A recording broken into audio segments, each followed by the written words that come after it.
الرحمن الرحیم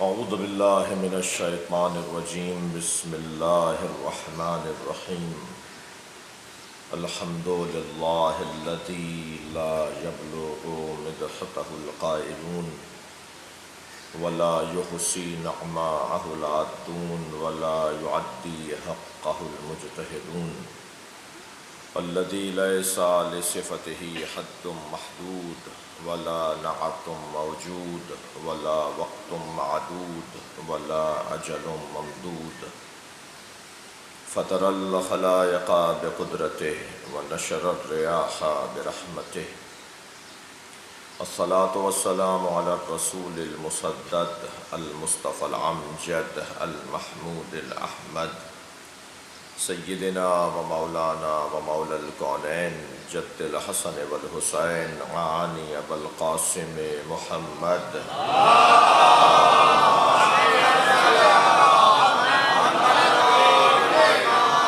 وآلہ الطیبین الطاہرین المعصومین الذین قال اللہ انما یرید اللہ لیذہب عنکم الرجس اہل البیت ویطہرکم تطہیرا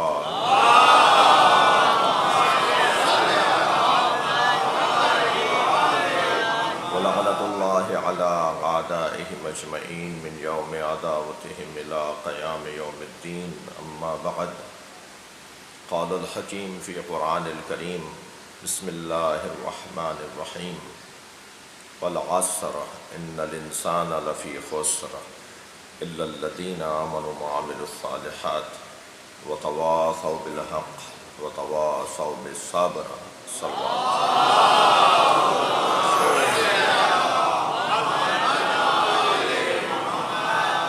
التماس ہے ایک سورہ فاتحہ 3 مرتبہ سورہ اخلاص مرحوم مغفور سید علی متقی جعفری ابن سید احفاد حسین جعفری پاک فوج کے ذمہ داران اہلکاران امدادی کارروائیوں میں شہید ہوئے ہیں جاں بحق ہوئے ہیں انہوں نے خدمت کے رستے میں جان دی ہے آپ سب کے مرحومین خاص طور پہ سید علی متقی جعفری رحم اللہ من قرأ الفاتحہ بسم اللہ الرحمن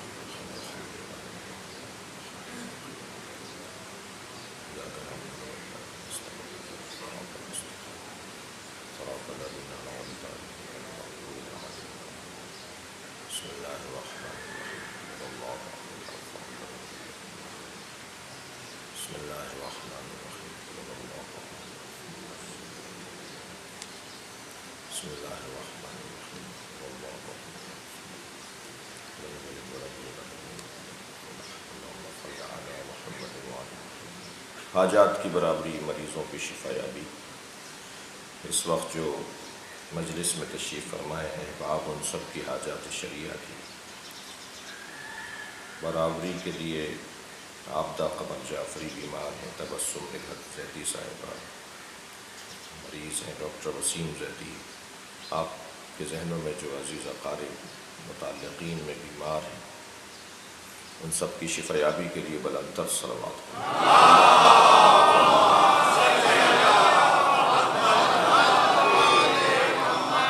اس سے بہتر اور بلند صلوات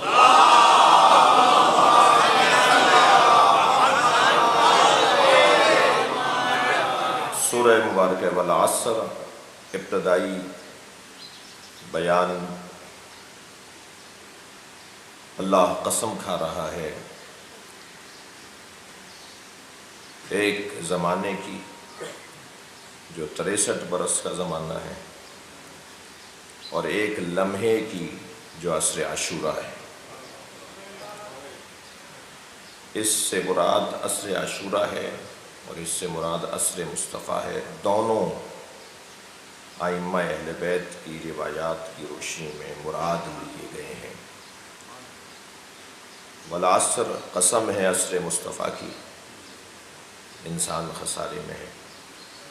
والعصر قسم ہے عصر عاشور کی، انسان خسارے میں ہے۔ یہ دونوں معنی متضاد نہیں ہیں، متصادم نہیں ہیں، بلکہ ایک دوسرے کی تشریح کر رہا ہے۔ یعنی اگر ہم یوں کہہ دیں کہ عصر عاشور کو اگر مطول کیا جائے تو عصر مصطفیٰ بنتا ہے، اور عصر مصطفیٰ کو مختصر کیا جائے تو عصر عاشور بنتا ہے۔ حسین منی وانا من الحسین، امام حسین کی اس قربانی کی جو بنیاد ہے وہ تربیت مصطفیٰ ہے، اور اب قیامت تک نبی کا نام اور نبی کی تعلیمات، سرکار کی رسالت بنام حسین رہے گی۔ یعنی صرف سرکار نے اپنی نبوت کو تضمین نہیں کیا، اس کی ضمانت نہیں لی، اپنی نبوت کو محفوظ نہیں کیا، بلکہ نبی کی نبوت کے ساتھ 1,23,999 پیغمبروں کی نبوتیں بھی محفوظ ہو گئیں۔ حسین مولا وارث انبیاء ہیں۔ یہ روزانہ نہ صحیح مگر ہر شب جمعہ ہم سب دہراتے ہیں زیارت وارثہ کی صورت میں۔ امام حسین وارث انبیاء ہیں، اور حسین علیہ السلام کے پاس یقیناً مادی وراثت نہیں ہے، اور انبیاء کرام ویسے بھی کوئی مال دنیا چھوڑ کر جانے والے لوگ نہیں ہیں۔ انبیاء کرام نے جو وراثت چھوڑی ہے وہ اقدار اور تہذیب ہے۔ انبیاء کی وراثت انسانیت ہے، اقدار ہے، تہذیب ہے، قدریں چھوڑی ہیں۔ علم انبیاء کی میراث ہے جو حسین کے پاس ہے۔ تعظیم ملائکہ حضرت آدم کی میراث ہے جو حسین کے پاس ہے۔ وہ فرشتے جو حضرت آدم کو سجدہ کر رہے تھے اب روزانہ کربلا حسین کو سلام کرنے آتے ہیں۔ صلوات پڑھیں گے محمد و آل محمد۔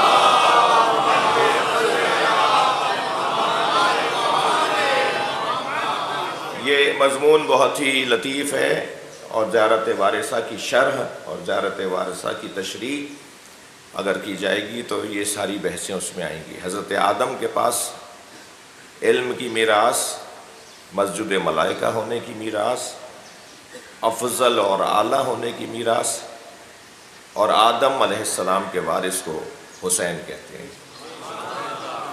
حضرت نوح کے پاس طویل مدت تک تبلیغ کی میراث ہے، یعنی 2500 سالہ زندگی، 900 سال تک تو صرف کشتی بنائی۔ آج کیونکہ ہم 60 سال کے ہیں اس لیے ہمیں 2500 سال ذرا عجیب سا لگ رہا ہے، ورنہ اگر ماضی میں جا کر دیکھیں تو 2500 سال تو، اور 900 سال اور 1000 سال کی عمریں تو ماضی میں یہ تاریخ بتاتی ہے۔ تو 2500 سالہ زندگی جس نے تبلیغ کی ہو، جس کی حیات 2500 سالہ ہو، طویل حیات تک جس نے، طویل زندگی جس نے تبلیغ دین کی ہو، اس کے وارث کو حسین کہتے ہیں۔ تو 1400 سال کچھ زیادہ لگ رہے ہیں، 1400 سال تو کچھ بھی نہیں ہے، اور امام حسین وارث ہیں حضرت نوح کے۔ یہی کیفیت حضرت ابراہیم کی وراثت کی ہے، یہی کیفیت حضرت موسیٰ کی وراثت کی ہے، یہی کیفیت حضرت عیسیٰ کی وراثت کی ہے۔ یہ ایک حسین و لطیف، اس پہ بہت سے علماء نے خطابات بھی کیے ہیں، بہت سی کتابیں بھی لکھی ہیں۔ حسین وارث انبیاء، اور تمام انبیاء کی وراثت امام حسین کے پاس ہے۔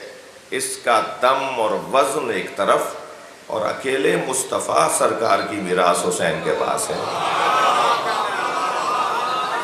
اس کی میراث ایک طرف۔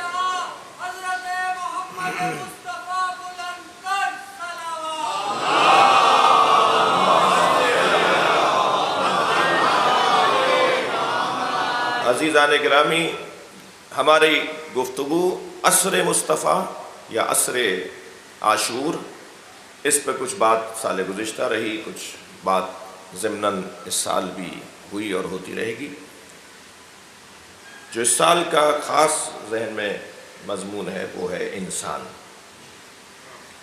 اور اس سورہ کی تفسیر میں غور کرنے کی کوشش کر رہا ہوں۔ والعصر، قسم ہے عصر مصطفیٰ، عصر عاشور کی، ان الانسان، ان الانسان، پہلے تو لفظ انسان پر بات ہو تو جوانوں، بچوں سے، حاضرین اور محترم موجودین سے گزارش کروں گا کہ اگر ہم غور کریں تمام انبیاء کی تعلیمات، تمام ائمہ کی تعلیمات، تمام صحف آسمانی کی تعلیمات، صحف موسیٰ اور ابراہیم، تورات، زبور، انجیل، قرآن، نہج البلاغہ، صحیفہ سجادیہ، جتنی بھی یا آسمانی کتابیں یا آسمانی لوگوں کی کتابیں، ان پر اگر ہم غور کریں تو ہمیں ایک مشترکہ مضمون نظر آتا ہے جس پر سب نے توجہ کی ہے۔ آسمانی کتابوں کا مضمون بھی، میں ان بچوں جوانوں کے لیے تشبیہ دے رہا ہوں کہ آپ جب لائبریری میں جاتے ہیں تو جو کتاب بھی اٹھا کے دیکھیں گے وہ کسی نہ کسی مضمون پر ضرور لکھی گئی ہوگی۔ بعض منظم کتاب خانوں میں تو پوری الماری طے شدہ ہوتی ہے کہ یہ حصہ، یہ والا الماری، یہ والا مثال کے طور پہ خانہ فلسفے کا ہے، یہ منطق کا ہے، یہ تاریخ کا ہے، یہ مثال کے طور پہ فقہ کا ہے۔ موضوعات کے مطابق کتابیں رکھی ہوئی ہوتی ہیں۔ قرآن بھی تو کتاب ہے، تورات بھی تو کتاب ہے، انجیل، زبور بھی تو کتابیں ہیں۔ قرآن کتاب ہے نا، انا انزلنا علیک الکتاب هو الذی انزل علیک الکتاب، ایک دفعہ تو نہیں، قرآن مجید میں اللہ نے بار بار کہا یہ کتاب ہے۔ جب یہ کتاب ہے تو یہ کس مضمون پہ لکھی گئی کتاب ہے؟ قرآن کا لکھنے والا اللہ ہے، قرآن کا کمپوزر اللہ ہے، قرآن کا مؤلف اللہ ہے، بلکہ مؤلف نہیں کہوں گا، مصنف اللہ ہے۔ مؤلف اور مصنف میں بھی فرق ہے، یہ رہے کسی اور وقت کے لیے۔ قرآن کا لکھنے والا اللہ ہے، قرآن اللہ نے لکھی ہے نا یہ کتاب۔ کتاب ہے، کتاب کہتے ہی اسے جسے لکھ دیا گیا ہو۔ ایک شخص نے میرے مولا امام جعفر صادق علیہ السلام سے کہا،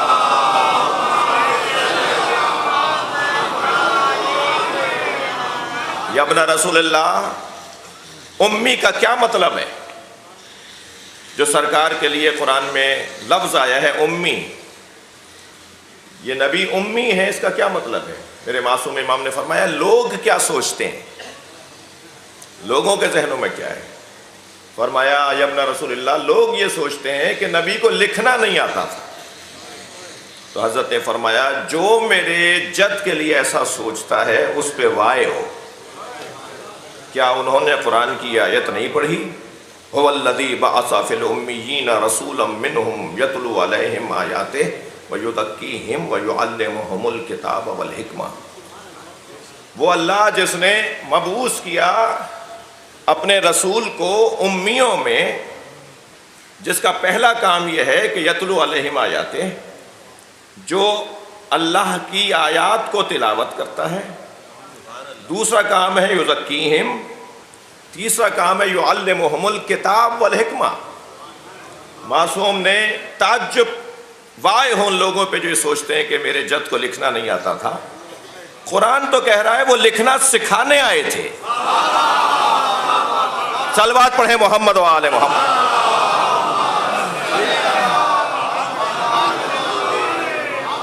معصوم نے یعلمہم الکتاب سے مراد کتاب قرآن پڑھانے نہیں آئے، معصوم نے مراد لی لکھنا پڑھانے آئے، لکھنا سکھانے آئے۔ کتاب کہتے ہی اسے جسے لکھا جائے۔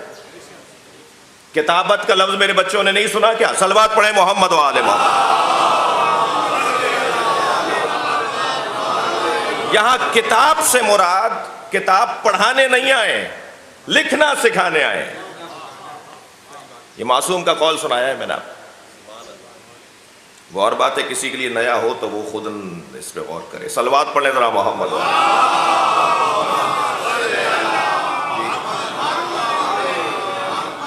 اس لیے کہ یتلو علیہم آیاتہ، جب پہلے بیان ہو چکا کہ قرآن کی تلاوت کرنے آئے تو قرآن کی تعلیم تلاوت کے ساتھ ہی تو ہے، تلاوت تعلیم کے ساتھ ہی تو ہے. وہاں تعلیم کتاب یتلو علیہم میں سما گیا، یہاں یعلمہم الکتاب والحکمہ، وہ لکھنا سکھانے کے لیے آئے اور حکمت سکھانے کے لیے آئے. میرے جد لکھنا نہیں جانتے تھے. اللہ اکبر. ذرا نظر اصلاح کریں. نظر ثانی کا لفظ تو ادب میں بولا جاتا ہے، ان کا ادب ہی کیا جو رسول کا ادب نہ کریں. میں ان کے لیے کوئی وہ اپنی اصلاح کریں جو کہتے ہیں کہ نبی کو لکھنا نہیں آتا تھا. جی سرکار کو اللہ نے قلم بولا ہے. نون والقلم وما یسطرون، نون قسم ہے اس قلم کی اور ان سطروں کی جو اس قلم سے لکھی جاتی ہیں. وہ قلم ہے کیا کہ جس کی اللہ قسم کھا رہا ہے. حدیث مبارکہ نے رہنمائی کی، اول ما خلق اللہ القلم، سب سے پہلے اللہ نے قلم کو خلق کیا. صفحہ پلٹا تو ایک اور حدیث کی زیارت ہوئی، اول ما خلق اللہ العقل، اللہ نے سب سے پہلے عقل کو خلق کیا. اسی کتاب میں حدیث نظر آئی، اول ما خلق اللہ نوری، اللہ نے مجھ مصطفیٰ کے نور کو سب سے پہلے خلق کیا. یا رسول اللہ، قلم پہلے بنا، عقل پہلے بنی، یا آپ کا نور پہلے بنا؟ عجب نہیں آواز آئے کہ جب قلم اور عقل کے ساتھ یہ میں نے کہہ دیا کہ اللہ نے سب سے پہلے میرے نور کو بنایا، تو اتنی تو تمہیں سمجھ ہونی چاہیے کہ جو میرا نور ہے وہی قلم ہے، وہی عقل ہے. صلوات پڑھیں محمد و آل محمد.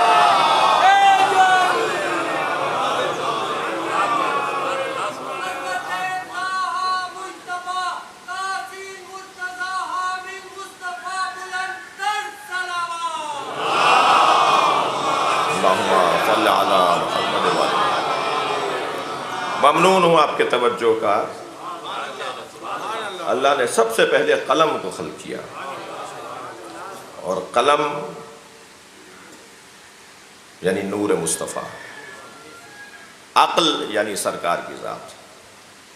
یہ بات ہم اس سزا خانے میں ایک سال کر چکے ہیں. مجھے یہ نہیں کہ پچھلے سال یا اس سے پچھلے سال کہ سرکار نے جو قلم ہاتھ میں نہیں لیا، اس لیے نہیں کہ لکھنا نہیں آتا تھا.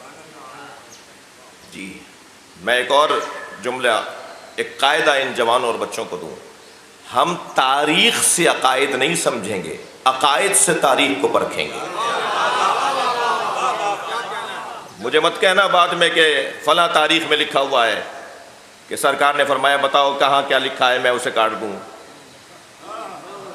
یہ تاریخ میں لکھا ہے، عقائد میں نہیں لکھا.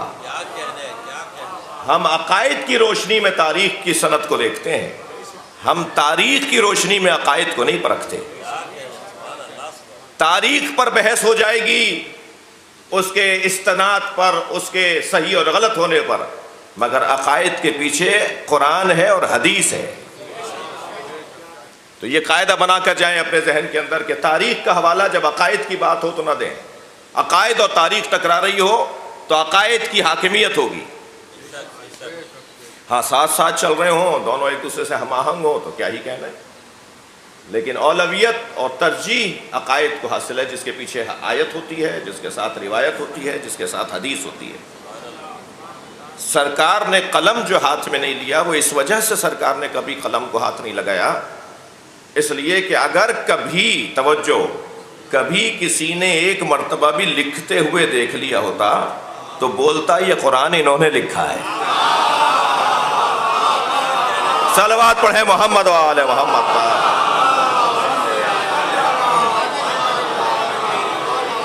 ہم قلم کو ہی ہاتھ نہیں لگائیں گے، اللہ کا کلام اللہ ہی کا رہے. جس درجے پر نبی کا علم ہے، جس درجے پر نبی کی معرفت ہے، جس درجے پہ سرکار کا معیار علم ہے، بھائی زیادہ بات کروں گا تو کر سکتا ہوں، اور وہ زیادہ بات نہیں ہوگی، حق بات ہوگی، مگر مضمون سے ہٹنے کا خوف ہے۔ نبی کا علم کس درجے پر ہے اسے سمجھنے کے لیے طویل گفتگو کی ضرورت نہیں ہے، مولا علی کا اس قول کو سمجھنے کی ضرورت ہے کہ ھذا لعاب النبی۔ صلوات پڑھیں محمد و آل محمد۔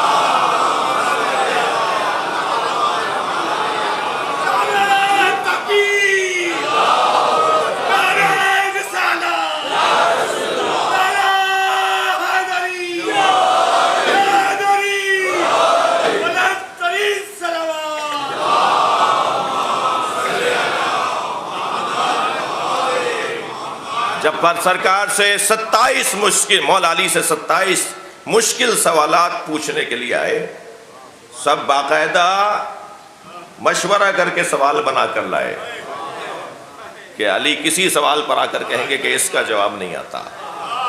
چھٹے سوال کے بعد بھول رہے تھے کہ ساتواں کیا تھا۔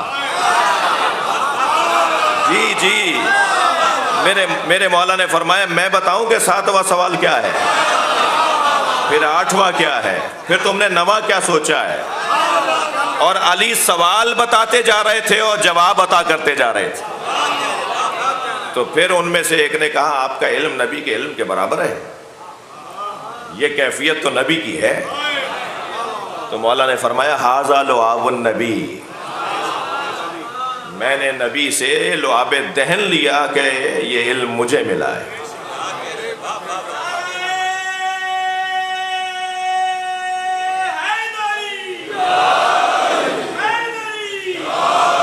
ایک اور صلوات پڑھیں گے محمد و آل محمد۔ اس سے بہتر اور بلند صلوات پڑھیں گے۔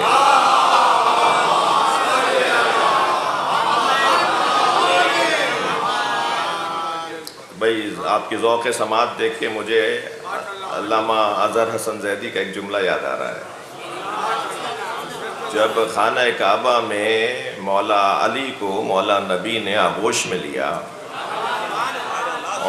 اور پہلی گھٹی اپنا لعاب دہن دیا، اور مولا علی نے لعاب دہن مصطفیٰ سے پہلی گھٹی لی ہے، تو یہ پہلی گھٹی تھی یا علم اور معرفت منتقل ہو رہا تھا؟ اور اس کیفیت کو مولا علی نے فرمایا ذقنی رسول اللہ ذقن ذقا۔ مولا علی فرماتے ہیں رسول اللہ نے مجھے علم ایسے منتقل کیا جیسے پرندہ اپنے بچے کو دانہ دیتا ہے۔ جی یہ نہیں فرما رہے جیسے ماں اپنے بچے کو دودھ دیتی ہے،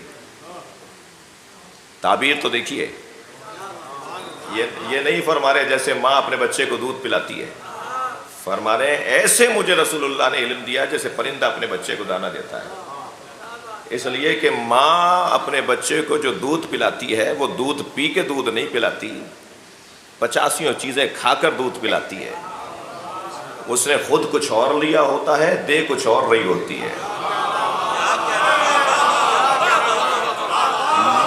مگر پرندہ وہی دیتا ہے بچے کو جو وہ خود لے کر آتا ہے۔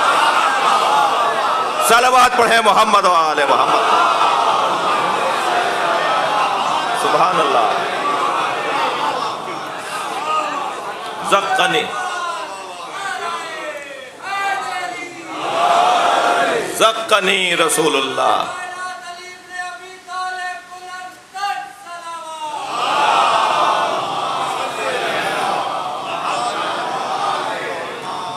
زقنی رسول اللہ زقن زقا۔ وہ جو زیدی صاحب کا جملہ تھا نا وہ تو ہوا ہی نہیں ابھی مجھ سے۔ زیدی صاحب فرماتے ہیں یہ کعبے میں علی کو نبی نے ان کے دہن میں زبان نہیں رکھی بلکہ ایک پیغام دیا ہے کہ میں نے پہلے ہی دن علی کو زبان دے دی۔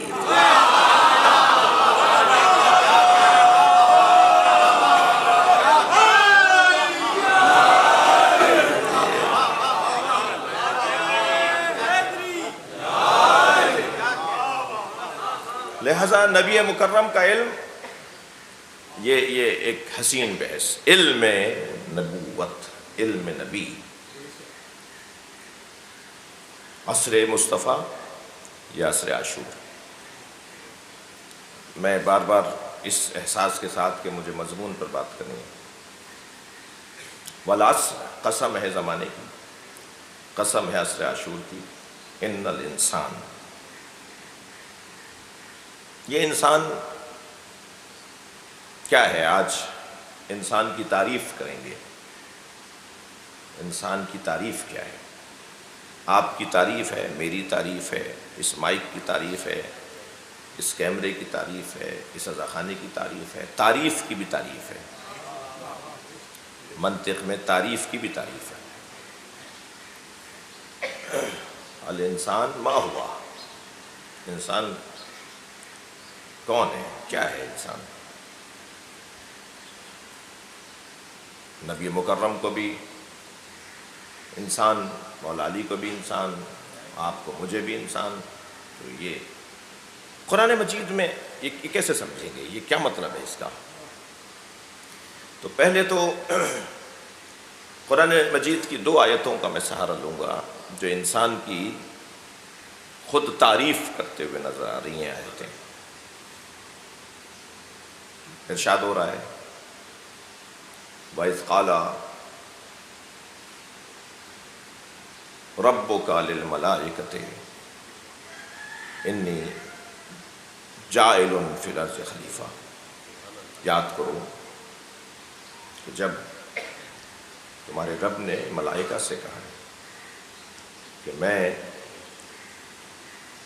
انی جاعل فی الارض خلیفہ، زمین پر خلیفہ بنانے والا ہوں۔ قالوا اتجعل فیہا من یفسد فیہا ویسفک الدماء، تو فرشتوں نے کہا، ملائکہ نے کہا کہ یا اللہ تو اسے خلیفہ بنا رہا ہے کہ جو فساد پھیلائے گا، من یفسد فیہا، جو فساد پھیلائے گا، ویسفک الدماء، اور جو خون بہائے گا۔ یعنی اللہ نے کہا کہ میں زمین پہ خلیفہ بنا رہا ہوں، تو اللہ نے انسان کو خلیفۃ اللہ کہا، اور فرشتوں نے کہا کہ یہ فسادی ہے اور یہ قاتل ہے، خون بہائے گا، سفک دماء کرے گا، خوریز ہے، قاتل ہے، قتل کرے گا۔ یعنی اسی آیت میں 2 تعریفیں ہوئی ہیں۔ ایک تعریف اللہ کر رہا ہے کہ میں خلیفہ بنا رہا ہوں، اور ایک تعریف فرشتے کر رہے ہیں کہ یہ فسادی ہے، یہ خوریز ہے۔ انی جاعل فی الارض خلیفہ قالوا اتجعل فیہا من یفسد فیہا ویسفک الدماء نحن نسبح بحمدک ونقدس لک، ہم نسبح بحمدک، تیری تسبیح، تیری تحمید کے لیے موجود ہیں، ونقدس لک، اور تیری تقدیس کے لیے، تیری قداست کو، تیری تقدیس کو بیان کرنے کے لیے حاضر ہیں۔ یہ ایک آیت ہے۔ دوسری آیت مجھے اس سے تھوڑا سا کام ہے، یعنی اس پہ مجھے کچھ دیر اس سے کچھ سمجھنا ہے۔ دوسری آیت سورہ دہر کی آیت ہے، یہ سورہ مبارکہ بقرہ کی آیت ہے، آیت نمبر 30 ہے، اور اب جو دوسری آیت پڑھ رہا ہوں وہ سورہ دہر کی آیت ہے، جس میں اللہ ارشاد فرما رہا ہے هل أتى على الإنسان حين من الدهر لم يكن شيئا مذكورا فجعلناه، اور ہم نے اسے قرار دیا۔ یاد کرو کہ هل أتى على الإنسان حين من الدهر، اب یہاں 3 ترجمے متصور ہیں، لہذا ترجمے کے لیے مجھے پھر اجازت دیجیے کہ میں دوسرے مرحلے میں ترجمہ کروں۔ هل أتى على الإنسان حين من الدهر لم يكن شيئا مذكورا فجعلناه، اور ہم نے اسے قرار دیا ہے کیا؟ سمیعا بصیرا، انا خلقنا الانسان من نطفۃ امشاج نبتلیہ، یعنی سورہ دہر کی پہلی 2 آیتیں، اور دونوں آیتوں میں اللہ نے انسان کا لفظ 2 دفعہ استعمال کیا، یعنی 2 مرتبہ انسان بولا ہے، ایک ہی انسان میں دونوں باتیں نہیں کی ہیں۔ مثلا هل أتى على الإنسان حين من الدهر لم يكن شيئا مذكورا. هل أتى على الإنسان ایک مرتبہ انسان بولا جی. اس کے بعد پھر فرمایا انا خلقنا الانسان من نطفۃ امشاج. یہاں دوبارہ انسان بولا ہے. تو دو طرح کے دو مرتبہ انسان کا لفظ بولا ہے اللہ نے ایک ہی سورہ کی آغاز میں. اب انسان کی تعریف ہم اس دوسری آیت سے ذرا غور کرتے ہیں. کیا ہو رہا ہے؟ ارشاد ہو رہا ہے هل أتى على الإنسان حين من الدهر لم يكن شيئا مذكورا. پہلا ترجمہ جو سب نے کیا ہے اور جو میں اس سے ہٹ کے ترجمہ کروں گا کیونکہ مائک پر بات کر رہا ہوں, ریکارڈ ہو رہا ہے, اہل دقت بیٹھے ہیں, مطالعہ کرنے والے بیٹھے ہیں, تو بغیر مشورے کے اساتذہ سے رابطہ کیے بغیر وہ میں دوسرا ترجمہ نہیں کر رہا جو اب کرنے جاؤں گا جی. آج کوئی شاید 1 گھنٹہ میں نے اپنے سینئر سے, اپنے بزرگوں سے اس ترجمے پر ان سے بات کی ہے. سوچتے ہیں طالب علم ہیں, ایک صلوات پڑھیں ذرا محمد والا.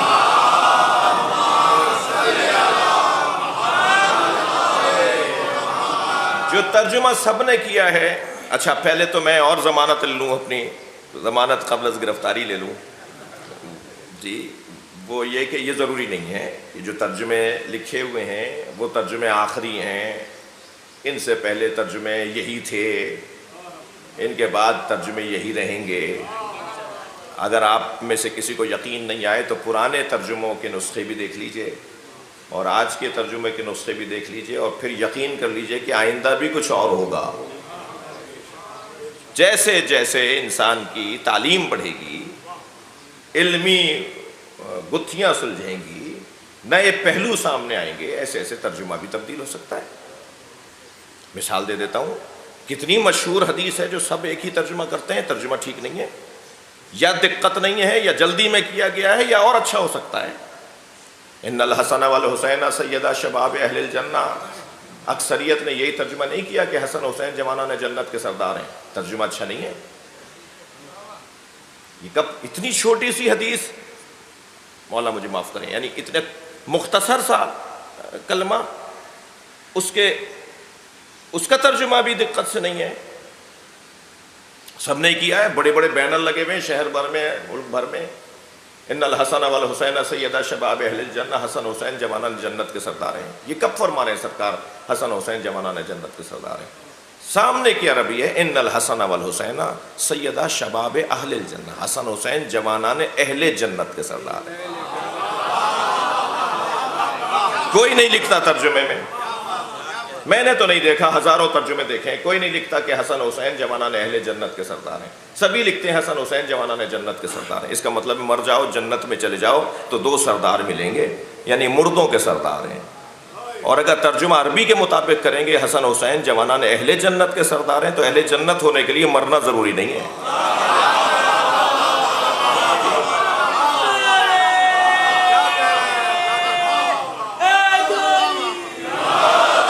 اسی دنیا میں اہل جنت بن جاؤ, حسنین تمہارے سردار ہیں.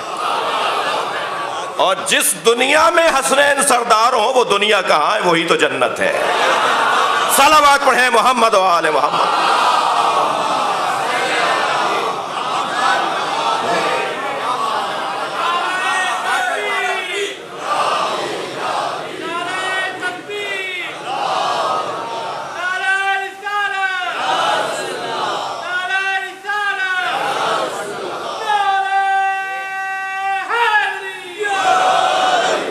ایک اور صلوات.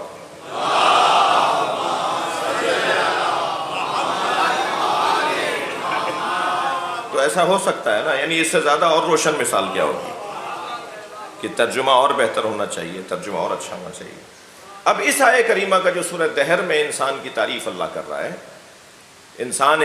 اللہ انسان کے بارے میں ارشاد فرما رہا ہے هل أتى على الإنسان حين من الدهر لم يكن شيئا مذكورا. جو زیادہ تر ترجمہ مل رہا ہے وہ کیا مل رہا ہے؟ کیا انسان پر ایسا وقت نہیں آیا جب وہ قابل ذکر نہیں تھا. جی خود اسی ترجمے سے کچھ استفادہ ہوگا. یہ ایک ترجمہ ہے. دوسرا ترجمہ کیا ہے؟ کیا انسان اس وقت نہیں تھا جب دہر قابل ذکر نہیں تھا؟ لم یکن شیئا مذکورا، کیا انسان لم یکن شیئا مذکورا قابل ذکر نہیں تھا؟ کیا انسان قابل ذکر نہیں تھا؟ یعنی زمانہ ہی نہیں تھا. انسان تھا اور زمانہ نہیں تھا. اسی آیت سے سمجھ میں آ رہا ہے. جی اور ایک اور ترجمہ، مثلا کیا ایک ترجمہ تو یہ، کیا انسان پر ایسا وقت نہیں آیا جب وہ قابل ذکر نہیں تھا؟ کیا انسان پر ایسا وقت بھی آیا کہ وہ قابل ذکر نہیں رہا؟ سوال استفہام انکاری. کیا انسان پر ایسا وقت نہیں آیا؟ کیا انسان پر ایسا وقت آیا کہ وہ قابل ذکر نہیں تھا؟ ہاں ایسا وقت آیا کہ وہ قابل ذکر نہیں تھا. کوئی تھا ہی نہیں جو ذکر کرتا. وہ انسان تھا اور کوئی ذکر کرنے والا نہیں تھا. تو وہ کون سا انسان تھا اور کوئی ذکر کرنے والا نہیں تھا؟ اسی انسان کو محمد اور علی کہتے ہیں. اب یہ انسان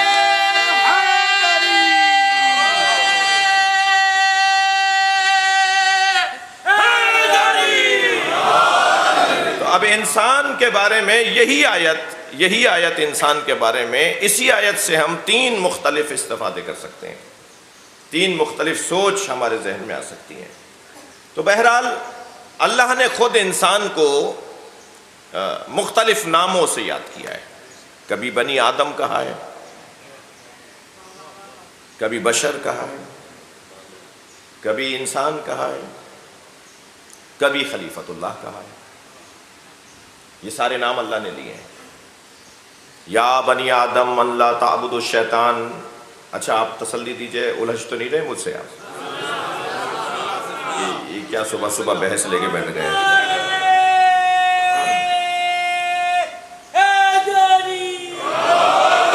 نعرہ تو اپنی جگہ، ثواب کی بات ہے یا علی بولنا، لیکن میرا سوال ابھی بھی باقی ہے. بہت شکریہ. یا بنی آدم، اللہ نے انسان کو بنی آدم کہہ کے پکارا. یا بنی آدم ان لا تعبدوا الشیطان. اے بنی آدم کیا تم سے الم احد یا بنی آدم ان لا تعبدوا الشیطان. اے بنی آدم کیا اللہ نے تجھ سے عہد نہیں لیا کہ تو شیطان کی پیروی نہیں کرے گا؟ یہاں بنی آدم. قل انما انا بشر مثلکم یوحی الی انما الہکم الہ واحد فمن کان یرجو لقاء ربہ فلیعمل عملا صالحا ولا یشرک بعبادۃ ربہ احدا. سورہ دہر، سورہ رعد. وہاں اللہ نے انسان کو بشر کہا ہے. پھر اسی انسان کو اللہ نے انسان کہا ہے. تو ہم بنی آدم کے طور پہ جانیں، بشر کے طور پہ جانے. اچھا بشر جس کا ایک جیسا پن ہونا، 2 آنکھیں، 2 ہاتھ، 2 پیر، کان، ناک، بشر سے بشر ہے. چمڑی، کھال، ظاہر، سانچہ، ڈھانچہ، حلیہ، جی اس کو کہتے ہیں یہ بشر. جس کا بشر، جس کی کھال، جس کا ظاہر. تو یہاں تو نبی فرما رہے ہیں اپنے آپ کو کہ میں، قل میرے حبیب ان سے کہہ دو انما انا بشر مثلکم، میرے نبی ان سے کہہ دو کہ میں تمہاری طرح بشر ہوں. جی انما الہکم الہ واحد یوحی الی انما الہکم الہ واحد. مجھ پہ مسلسل وحی آتی ہے، تمہارا اللہ الہ واحد ہے.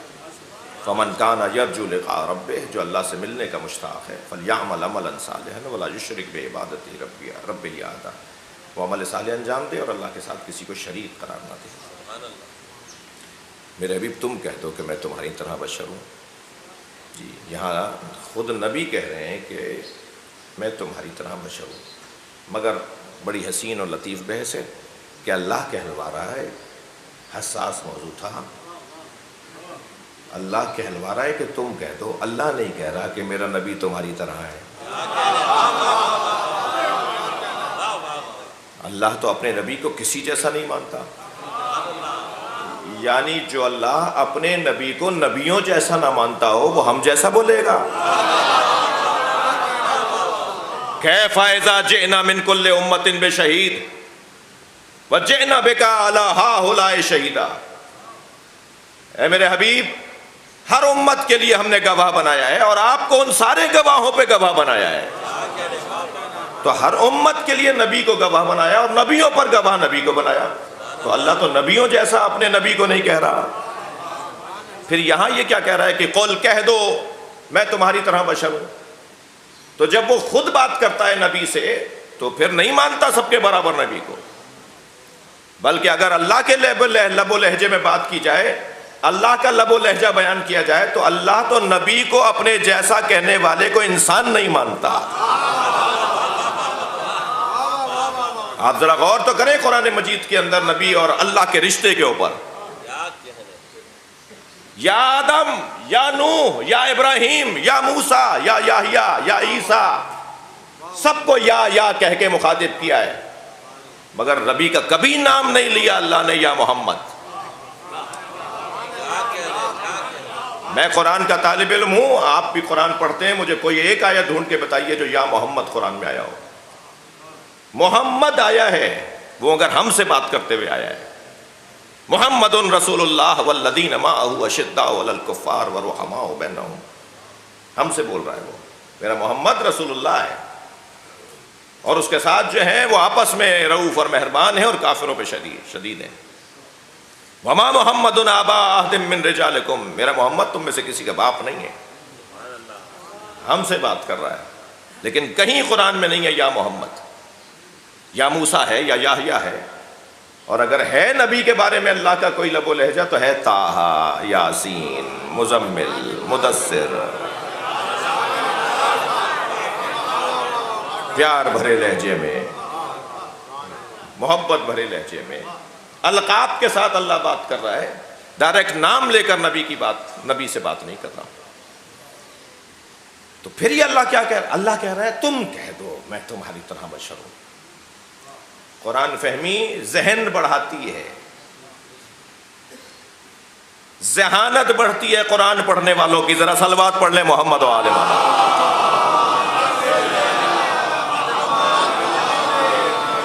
قرآن پر غور کرنے والے ذہین ثابت ہو سکتے ہیں اگر قرآن پہ غور کریں۔ جی علوم تو بہت ہیں، کچھ دیر کے لیے ذرا ایک کان سے دوسرے کان سے نکال لیجئے کہ بات مگر وہی کروں گا میں۔ علوم تو بہت ہیں، مگر کسی علم کو اللہ نے اس درجے پہ نہیں رکھا جو پلک جھپکنے میں تخت بلقیس کو لے کر آ جائے۔ اگر کسی علم کو اللہ نے اس مقام پہ رکھا ہے جو پلک جھپکنے میں تخت بلقیس کو لے کر آ جائے تو وہ من الکتاب، علم من الکتاب، وہ کتاب کے کچھ علم کا حصہ ان کے پاس تھا جو تخت بلقیس کو میلوں کے فاصلے سے پلک جھپکنے میں لے کر آ گئے۔ جس کے پاس کچھ کتاب کا علم ہو وہ پلک جھپکنے میں لائے، جو پوری کتاب ہو علی۔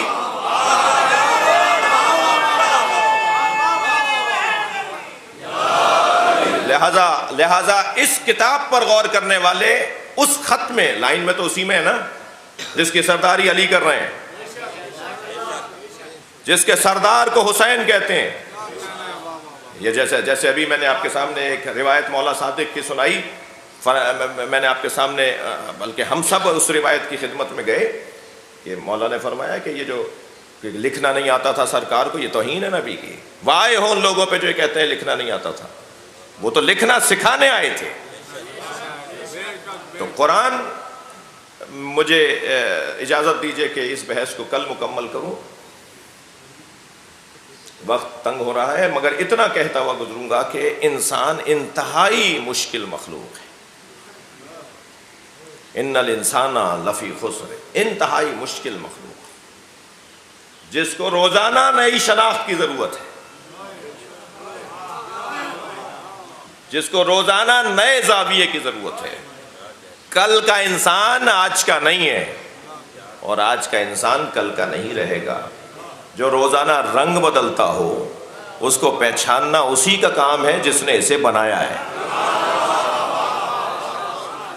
یہ سب کو جانتا ہے، یہ سب کو پہچانتا ہے، یہ سب کو اپنے ہاتھ میں رکھتا ہے، مگر خود اپنے ہاتھ میں نہیں رہتا۔ مشکل ترین مخلوق ہے، مجہول ترین مخلوق ہے۔ کل بات ہوگی، میں نے اچانک وقت دیکھ لیا، اتفاقاً دیکھ لیا، تو ورنہ میں ویسے بھی آج 10 منٹ لیٹ بیٹھا ہوں، مگر اس میں آپ کا کیا قصور ہے؟ آفس کا دن ہے، 5 محرم کے بعد تو پھر نسبتاً آسانی ہو جائے گی۔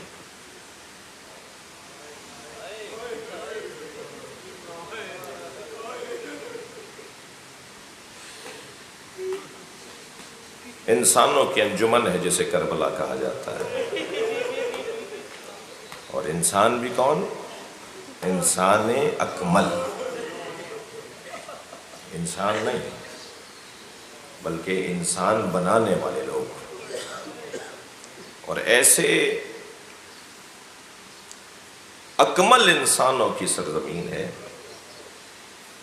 کہ انہوں نے جو نصاب کربلا کی ریت پر لکھا ہے، وہ نصاب قیامت تک مجلسوں کی صورت میں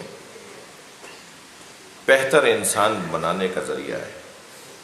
یہ مجالس انسانوں کو بہتر انسان بنانے کا ذریعہ ہے۔ ہم سب کو باعث کی ضرورت ہے میرے عزیزوں، ہم سب کو نصیحت کی ضرورت ہے، ہم سب کو کوئی تو ہو جو ٹوکے، یا ہم اپنے آپ کو طے کر لیں کہ ہم خود سے تلاش کریں گے کہ کون ہمیں ٹوکے، یا اگر کوئی ٹوک رہا ہو تو اسے عزیز رکھیں، ورنہ یہ بے قابو ہو جاتا ہے انسان، یہ اپنے ہی ہاتھ پیر کاٹنے لگتا ہے، یہ اپنے ہی ہاتھ سے اپنے گلے پہ چھری رکھ دیتا ہے، یہ اپنا ہی ایسا دشمن ہو جاتا ہے جو نقصان ہونے کے بعد احساس کا پھر فائدہ نہیں رہتا۔ اب تو احساس زیاں کا بھی فائدہ نہیں رہا، اس لیے کہ وقت گزر گیا۔ تو کیا کریں کہ نقصان سے پہلے توجہ ہو جائے؟ نقصان سے پہلے توجہ کو عزاداری کہا جاتا ہے، کربلا کی یاد کہا جاتا ہے۔ آ جاؤ، آ جاؤ، حسین کے دروازے پر آ جاؤ، وہ تمہیں انسان رہنے دے گا یا بہتر انسان بنائے گا۔ کبھی غور کیا کہ اللہ نے ماہ رمضان میں دعوت پہ بلایا تھا نا؟ کبھی آپ نے کسی کو دعوت پہ بلا کے اس کے سامنے سے کھانا پینا ہٹایا؟ یہ اللہ نے دعوت پہ بلایا، یا ایھا الذین آمنوا یا ایھا الناس قد اقبل الیکم شہر اللہ الذی دعیتم فیہ الی ضیافۃ اللہ۔ نبی نے فرمایا نا، اللہ کا مہینہ آ رہا ہے جس میں اللہ نے تمہیں دعوت پہ بلایا ہے، تو اللہ نے دعوت پہ بلا کے ہمیں بھوکا رکھا، کھانا حرام، پینا حرام، پانی پیو گے تو حرام، گناہ کبیرہ، دعوت پہ بلا رہا ہے، بھوکا رکھ رہا ہے، کیونکہ خود وہ کھاتا نہیں ہے، خود وہ پیتا نہیں ہے، تو وہ اپنی دعوت پہ بلا رہا ہے تاکہ اس کھانے پینے کی الجھن سے باہر آؤ۔ یہ جو تمہارے بدن کو عادت ہو گئی ہے، تم نے سمجھ لیا ہے کہ زندگی یعنی کھانا پینا، تو میں نے تمہیں اپنی دعوت پہ بلایا تاکہ کھانے پینے سے باہر آؤ۔ یہ جلوہ ہمیں کربلا میں نظر آتا ہے۔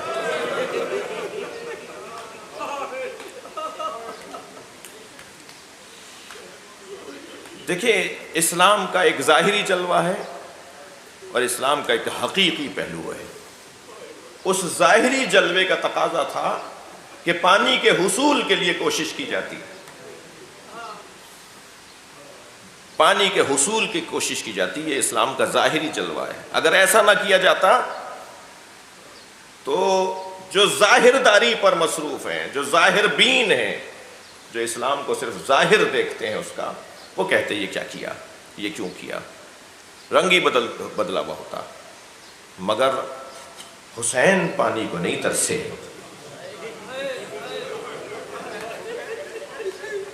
آج تک پانی حسین کو ترس رہا ہے۔ حسین مولا کے لیے تو پانی کوئی بات ہی نہیں ہے۔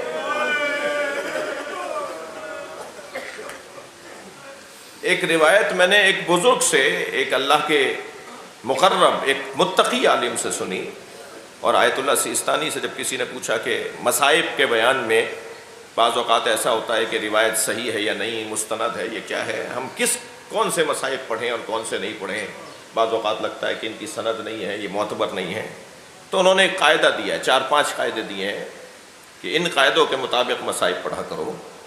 ان قاعدوں میں ایک قاعدہ یہ دیا ہے کہ مسموعات اتقیاء کو پڑھ دیا کرو، یعنی جو متقی علماء نے مصائب پڑھے نا، انہیں اگر تم نے یہ سوچ کر کے ایک متقی عالم نے پڑھے ہیں، ایک پرہیزگار عالم نے پڑھے ہیں، تو اس کو پڑھ دیا کرو یہ سوچ کر کہ انہوں نے کہیں یقیناً دیکھا ہوگا، اگر تمہیں نہیں ملی سند اس کی۔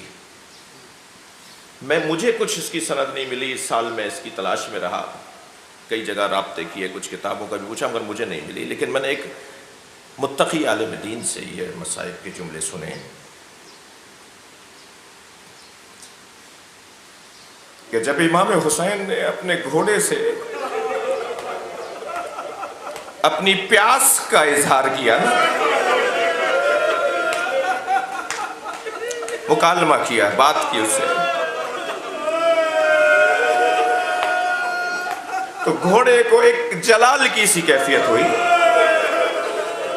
اور امام کے ذوالجناح نے ایک پتھر پر پیر مارا،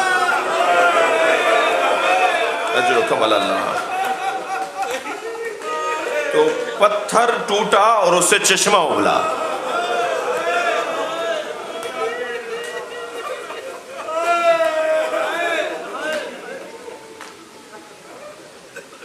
شب عاشور جناب سکینہ دامن نہیں چھوڑ رہی تھی، اور بار بار ایک جملہ کہتی تھی، بابا پیاس کی شدت سے بچے مر جائیں گے، بابا میں بھی بہت پیاسی ہوں۔ آپ کے گھروں میں کم سن بچے ہیں، ہماری نسلیں قربان جناب سکینہ کی جوتیوں پر۔ جب کبھی جناب سکینہ نے پانی اور پیاس کی بات کی ہے نا، تو پہلے بچوں کی بات کی ہے، بابا بچے پیاسے ہیں، بابا بچے پیاسے ہیں۔ اور حضرت عباس سے بھی جب پانی کا سوال کیا ہے نا، تو فرمایا میرا بھائی علی اصغر پیاسا ہے۔ اور جب امام حسین سے کہا نا جناب رباب نے کہ علی اصغر مچھلی کی طرح تڑپ رہا ہے، یہ کچھ دیر میں بچہ مر جائے گا، اور امام حسین یہ کہہ کر جناب رباب سے لے کر گئے تھے کہ میں پانی پلانے لے جا رہا ہوں، جس کو یاد کر کر کے امام سجاد رویا کرتے تھے۔ جب کسی نے پوچھا تھا نا مدینے میں سب سے زیادہ مشکل گھڑیاں کون سی تھی، آپ کو کون سی مصیبت یاد آتی ہے تو آپ کی آنکھوں میں آنسو آتے ہیں، تو چند مصیبتیں جو امام سجاد نے بیان فرمائی نا، ان مصیبتوں میں ایک مصیبت فرماتے تھے، مجھے یہ مصیبت بہت پریشان کرتی ہے، جب میرے بابا نے پانی مانگا تھا، میرے بچے کو پانی پلا دو، میرے علی اصغر کو پانی دے دو۔ شاید اسی ممبر سے نقن صاحب نے ایک جملہ کہا تھا، میں نے خود ان سے سنا ہے، یعنی ان کا ریکارڈ سنا ہے، وہ فرما رہے تھے کہ انسانی اقدار میں روٹی مانگنا عیب ہے، مگر کسی سے پانی مانگنا عیب نہیں ہے۔ کربلا میں بچے بھوکے بھی تو تھے،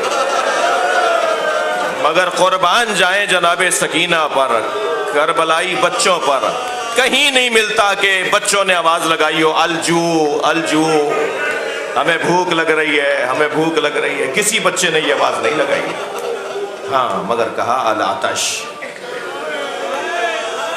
العطش، ہمیں پیاس لگ رہی ہے، ہمیں پیاس لگ رہی ہے۔ جب جناب سکینہ نے فرمایا نا بابا بچے پیاس کی شدت سے مر جائیں گے، تو بی بی کو امام حسین خیمے کی پشت پہ لے گئے اور ایک پتھر ہٹایا تو تازہ پانی ابلنے لگا، چشمہ ابلا۔ اب آپ سوچ سکتے ہیں کہ پیاسا بچہ تازہ پانی دیکھے تو اس کا کیا حال ہوگا۔ فوراً جناب سکینہ کے قدم بڑھے، بڑھتے ہوئے قدم امام حسین نے دیکھے تو آواز آئی، نانا کی امت کی بخشش نہیں ہوگی۔ سکینہ اگر تم نے پانی پی لیا امت مصطفیٰ کی بخشش نہیں ہوگی۔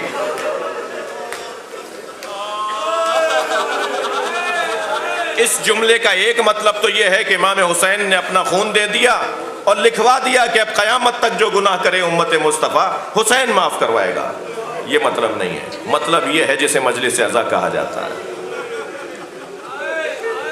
میری قربانی سجے گی، میں اپنی قربانی دوں گا تو پھر مجلسیں ہوں گی، لوگوں کے ہدایت کا سامان ہوگا، امت مصطفیٰ کو نجات ملے گی۔ سنیں گے جیسے امام حسین نے فرمایا نا، سکینہ پھر امت مصطفیٰ کی نجات نہیں ہوگی، میرے نانا کی امت بخشی نہیں جائے گی، تو قربان جائیں اس بچی پر۔ بڑھتے ہوئے قدم رک گئے، مڑ کر بابا کو دیکھا اور بابا میں پیاسی رہوں گی۔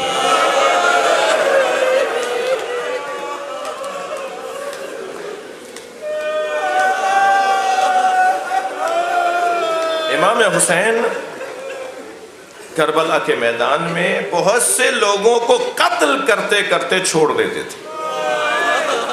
اپنی آخری جو دفاعی آپ کا وقت تھا، جب آپ قربانی دینے کے لیے تنہا میدان میں ہیں، تو آپ کی تلوار بہت سے ظالموں کی گردن تک آتی تھی، ایک جنبش شمشیر پر اس کی گردن اڑا دیتے، مگر امام تلوار کھینچ لیتے تھے، اسے جانے دیتے تھے۔ ایک شخص نے اس منظر کو جب بارہا دیکھا تو جس طرف امام آ رہے تھے وہ امام کے سامنے گھوڑے پر آیا اور آواز دے کر کہنے لگا، اے حسین تم لوگوں کو مارنے سے ہاتھ کھینچ لیتے ہو، میں نے بہت سے لوگ دیکھے ہیں جو تمہارے ہاتھوں مر جاتے مگر تم چھوڑ دیتے ہو، آخر سبب کیا ہے؟ تو امام کبھی کسی کا سر اڑا رہے تھے، کبھی کسی کو اپنا دفاع کرتے تھے، اسی کیفیت میں اسے جواب دے کے کہا، ان کی نسلوں میں مومن آنے والے ہیں۔ کیا ہدایت کا نظام ہے! اجرکم اللہ، اجرکم اللہ۔ گریہ ہو گیا عزادارو، آپ کی آنکھوں میں آنسو آ گئے، مجلس مکمل ہو گئی۔ میرا بیان کا تقاضا ہے کہ آج 3 محرم ہے، امام حسین نے کربلا کو خوب سجایا ہے۔ 3 تو معمر بیویوں کو چھوڑ کر آ گئے، اور آیت اللہ نظری منفرد سے جو تاریخ کے استادوں میں سے ہیں، ماہرین میں سے ہیں، میں علماء کی تسلی کے لیے جملہ کہہ رہا ہوں، ان سے جب میری خود بہت بزرگ عالم ہیں، ملاقات کا ٹائم بھی شاید 1 مہینے بعد دیتے ہیں، میں نے ان کی خدمت میں جا کر جب بات کی کہ یہ ہمارے بر صغیر میں مسائل پڑھے جاتے ہیں کہ حسین اپنی بیٹی کو بھی چھوڑ کر آئے، تو وہ کہنے لگے اس پر میری تحقیق ہے، نام میں اختلاف ہو سکتا ہے مگر اصلی بات آپ کے بزرگ صحیح پڑھتے تھے۔ حسین ایک اپنی بیٹی کو مدینہ چھوڑ کر آئے ہیں۔